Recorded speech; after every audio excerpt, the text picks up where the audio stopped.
since then. Murray McLaughlin with that report. From life on the streets to the more rarefied existence in the ivory towers of university can seem like worlds apart. But one tertiary institution is trying to bridge the divide by opening its doors to the less fortunate.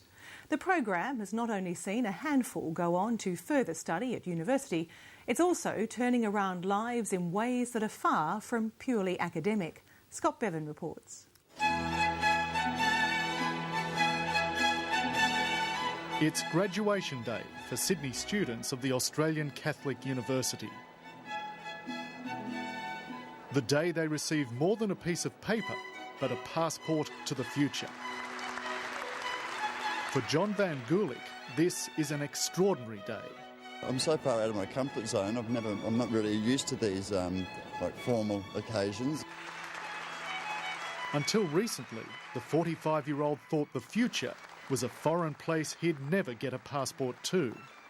Sometimes it just seems unreal when I look back to who I was and had been for so long, and what I thought was going to become of my life. The journey to uni has been long and bumpy for John Van Gulik. He left school and home at 13, headed for trouble. Wound up living in St Kilda at the age of 15 and started using heroin at the age of 15. And so from 15 to 40, I suppose I was just pretty much deeply entrenched in that lifestyle of addiction and crime and, While in recovery, he heard about a new course being offered by the university in coalition with the welfare groups Mission Australia and the St Vincent de Paul Society, along with corporate support. A course for the lost or the disadvantaged, where participants get back on track by studying humanities subjects such as literature and art. I really didn't think I'd be able to do it, but I was keen to. I needed to stimulate myself and do something to get me connected back into the real world. And so I saw, well, this is a good opportunity to do that. It's really about re-engaging people within our community who, for one reason or another, have lost their way. Associate Professor Peter Howard is the coordinator of the Clementi Catalyst program. He sees it as a different way to help the disadvantaged help themselves. A lot of the courses that are out there at the moment are vocationally based courses, looking at trying to link people back into the labour market. And what we're doing here with a complete focus on humanities is trying to enable people to look at their own lives and their own issues and how they fit within community.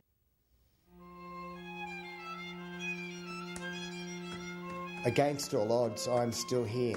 Others I knew well are long deceased. Brendan overdosed. Damien hanged himself. David Gillette is finding the words to explore his past. The thing about heroin withdrawal is that time stands still. Every second of every Not that he wants to go back there. Rather, he's writing this to move forward. The 48-year-old has enrolled in the program and is preparing an essay about his life for the subject of philosophy.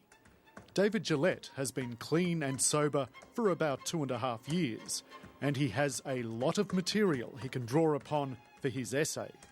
I spent 4 months living in the disabled toilet at Blacktown Rail Station. There was a lot of overdoses. There was a lot of, stints in intensive care. And it was a very hard life. We're really looking at not philosophy, what meaning of life, but life itself and how it expresses itself. And we discussed in this class held at the Mission Australia Centre, David Gillette's life on paper and a dozen or so others become the discussion of the day. These are great stories, and there's great writing because there's something to say. You people have got something to say here. I was shocked by my story.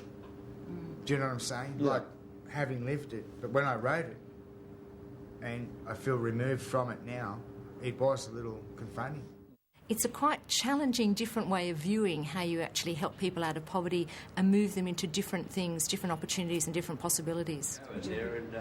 To Mission Australia's Anne Hampshire, most of those doing the course would have never found their way to the halls of higher learning. So it's important to bring higher learning to them. This client group of students isn't going to rock up to their mainstream campus, but they will come to a community setting where they feel comfortable, where they feel supported. It's done in a small learning environment. Emma, there you go. Yet it's also important to the class members that their work is judged the same as any other university students. That's what I was going to ask. Was the standard up to university standards? Definitely. This unit is on par with undergraduate units at the university, and the standard was definitely up to undergraduate standard. So please be very sure about that. And the assessment is exactly the same as well. And students, I know it's a terrible word, if they're not capable at their first attempt at doing it, will fail the course. And they do.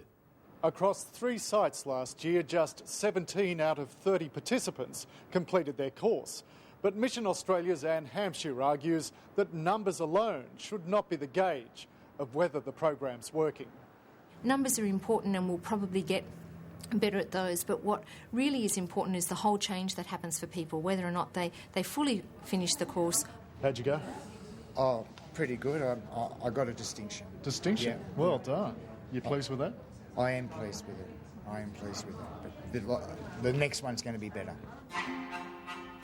To David Gillette, the distinction that he got for his essay is important, but that he's actually completed the course is what really counts. Just to finish something. I actually completed what I set out to do. That's a first for me. For John Van Gulik, completing the Clementi Catalyst program has meant a new beginning. Having earned a Liberal Studies certificate through the program, he's now studying for a Bachelor of Arts, majoring in English literature. Kindly turn around, sweet child. And he's fitting in to campus life. I suppose it's been a pleasant surprise that people aren't as maybe judgmental as I may have thought they might be, and that's made it easy for me I don't have to pretend that I'm something I'm not, or I don't have to be secretive about my past. John, as far as I am concerned, is the tangible reality of this particular course. And there are so many others within the Australian society that are just waiting for that helping hand. I present to you for the award of Certificate in Liberal Studies, John Van Gulik. The self-esteem that's generated from that, the enthusiasm that is infectious. Well done. Thank you very much. What today's all about. It's just a wonderful thing, a beautiful thing. It's for me, that's been what's transformed my life and encourages me every day to just to keep going. That was great. Thanks, Peter. Life is going really well and has never gone so well.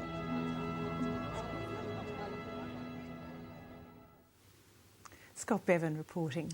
Time now for John Clark and Brian Dorr on a matter of national emergency. Mr Howard, thanks for your time. Very good to be with you, Brian, and good evening. Mr Howard, can you explain this military coup you're planning in the Aboriginal communities in the Northern Territory? Yes, well, that's not correct, Brian. It's certainly not a military coup. But we are going to invade where these communities are. No, we're not invading anybody. This is not an invasion, Brian. That's a relief. Why? I mean, given that there's weapons